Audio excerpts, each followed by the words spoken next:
ഞാനിങ്ങനെ ഒന്ന് മൂക്ക് ചൊറിഞ്ഞാലോ കൈ ഒന്ന് തല വെച്ചാലോ ഇതൊന്നും നുണ പറയുന്നതിനുള്ള ലക്ഷണങ്ങളല്ല.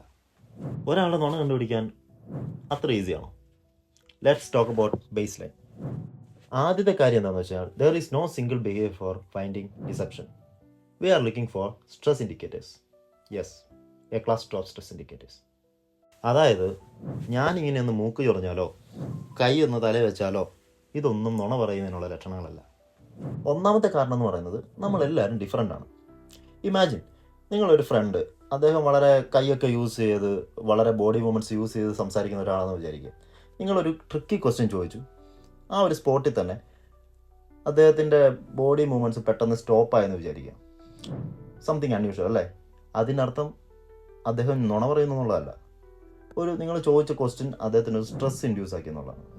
എന്ന് പറഞ്ഞാൽ ഒരാൾ നോർമലി ബോഡി മൂവ്മെൻറ്റ്സ് കൂടുതൽ യൂസ് ചെയ്ത് സംസാരിക്കുന്ന ഒരാളാണെങ്കിൽ മറ്റൊരാൾ ചിലപ്പോൾ ബോഡി മൂവ്മെൻറ്റ്സ് കുറച്ച് സംസാരിക്കുന്ന ഒരാളായിരിക്കും.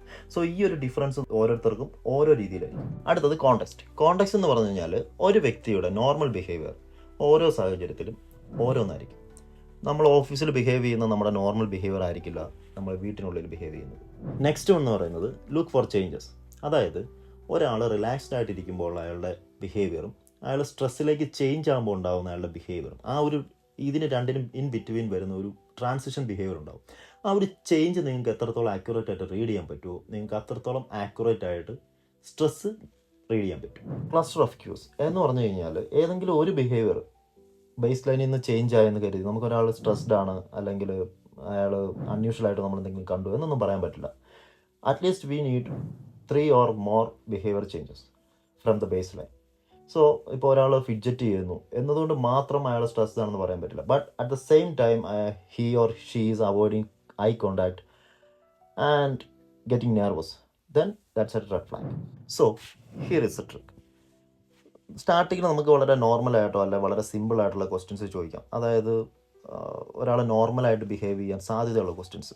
സോ അങ്ങനെയുള്ള ക്വസ്റ്റ്യൻസ് ചോദിച്ചതിന് ശേഷം അയാളുടെ ഒരു ബേസ് ലൈൻ നമുക്ക് ഒബ്സർവ് ചെയ്ത് കഴിഞ്ഞാൽ we can look for the shift. So mainly there are 2 type of base line അല്ലെങ്കിൽ 2 ടൈപ്പ് ഓഫ് ബിഹേവിയേഴ്സ് എന്ന് പറയും ഈ ഒരു കേസിൽ, verbal and non verbal. So keep that in mind. Follow me for more secrets.